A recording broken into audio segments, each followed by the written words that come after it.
अस्सलाम वालेकुम क्लास, कैसे हैं आप लोग? खैरियत से हैं? क्लास हमने चैप्टर नंबर 2 स्टार्ट किया था एनाटॉमी एंड फिजियोलॉजी का सेल। उसमें हमने सेल की डेफिनेशन डिस्कस की थी, उसके बाद ऑर्गेनेलीज के बारे में डिस्कशन की थी। फिर हमारे पास टॉपिक स्टार्ट हो गया था टिश्यूज। टिश्यूज के बारे में हमने देखा था कि उसके क्या फंक्शंस आ जाते हैं। फिर उसमें 4 किस्म की उसकी टाइप्स थी, कनेक्टिव टिश्यूज था, एपिथेलियल टिश्यूज था, ठीक है? उसके बाद मस्कुलर टिश्यूज था, नर्वस टिश्यूज था। आज जो हमारे पास टॉपिक स्टार्ट हो रहा है वो है बोन्स।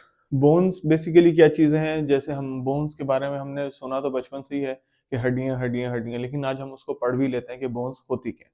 ठीक है, it is a strong durable type of सीटी, मतलब कनेक्टिव टिश्यू। ठीक है, इनकी ये तो एक पहली चीज स्ट्रॉन्ग है और ड्यूरेबल है, पायदारी है इसमें। ठीक है, the bones osteo tissues, osseous tissues also plus cell and intracellulars, दोनों चीजें आ जाएंगी इसमें, सेल्स भी आ जाएंगे और इंट्रासेलुलर्स भी आ जाएंगे।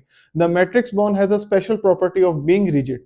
ठीक है, इसलिए हम कह रहे हैं हमारी बोन की जो मैट्रिक्स है या उसके अंदर जो प्रॉपर्टी है वो क्या है कि वो सख्त है, रिजिड है।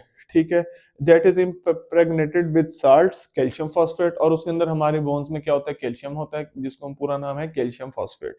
ठीक है, hence the chief physical properties is it's toughness and hardness. और इसलिए हम उसकी जो सबसे ज्यादा प्रॉपर्टी है कैल्शियम की वजह से, वो क्या है? हमारी बोन्स हार्ड हो जाती हैं और टफ हो जाती हैं। अच्छा, इसके अलावा बोन्स के सेल्स हैं, उसमें हमने ओस्टियोब्लास्ट है, ओस्टियोक्लास्ट है, ओस्टियोसाइट्स हैं, ये 3 टाइप बोन्स के सेल्स आ जाएंगे। और हमारे पास बोन्स की मैट्रिक्स में ऑर्गेनिक है और इनऑर्गेनिक है। हम साथ साथ देख लेते हैं बुक में क्या बात कर रहे हैं। ठीक है, बोन सेल्स हमने देख लिए, बोन मैट्रिक्स हमने देखना है।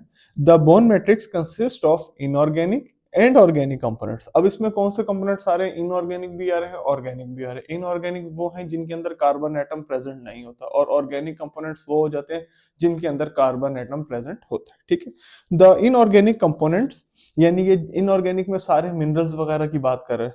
ठीक है, components consist, components of bone matrix is responsible for hardness of bone. ठीक है, जो ये मिनरल्स वगैरह ना सारे, ये रिस्पॉन्सिबल हैं किस लिए? हमारी बोन की हार्डनेस के लिए। ठीक है, and constitute about 65% of dry weight of the bone, और ये तकरीबन तकरीबन 65% जो है वेट आपकी बोन का मिनरल्स की वजह से ही है। Calcium and phosphate are chief bone mineral. Calcium phosphate ये दो अलग अलग हैं, कैल्शियम एंड फॉस्फेट, ये दोनों क्या कह रहा है? चीफ जो है हमारे बॉडी में, चीफ बोन मिनरल्स हैं। ठीक है, but substantial quantities of sodium, magnesium, carbonate, citrate are also found. लेकिन इसके अलावा हमारे पास उसमें सोडियम, मैग्नीशियम, कार्बोनेट वगैरह भी पाए जाते हैं। Calcium and phosphorus occur as a minute. ठीक है, लेकिन जो कैल्शियम और फॉस्फोरस है वो सबसे ज्यादा जो है वो टॉप पर आ रहा है। तो अब हमने देख लिया कि हमारे पास बोन्स में सबसे पहले तो ये चीज आ गई कि ये किसकी टाइप में आ जाती है? कनेक्टिव टिश्यूज की टाइप में आ जाती है। इसके अलावा फिर हमने इसमें देख लिया बोन्स की डेफिनेशन क्या होती है, बोन्स का फंक्शन क्या है। बेसिकली उसमें हमारे पास इनऑर्गेनिक और ऑर्गेनिक मटेरियल है। इसके अलावा कैल्शियम फॉस्फेट उसकी मेन सोर्स है, और जो चीफ है फिजिकल प्रॉपर्टी है वो उसकी, इसी वजह से उसके अंदर हार्डनेस भी है और टफनेस भी। फिर हमारे पास बोन्स के कुछ सेल्स आ जाते हैं, ओस्टियोब्लास्ट है, ओस्टियोक्लास्ट है, ओस्टियोसाइट्स है, और लास्ट नंबर पर बोन मैट्रिक्स है। उसमें हमने दोनों चीज़ों को डिस्कस कर लिया, ऑर्गेनिक भी है और इनऑर्गेनिक भी।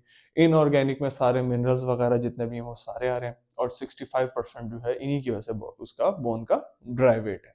Thank you so much class.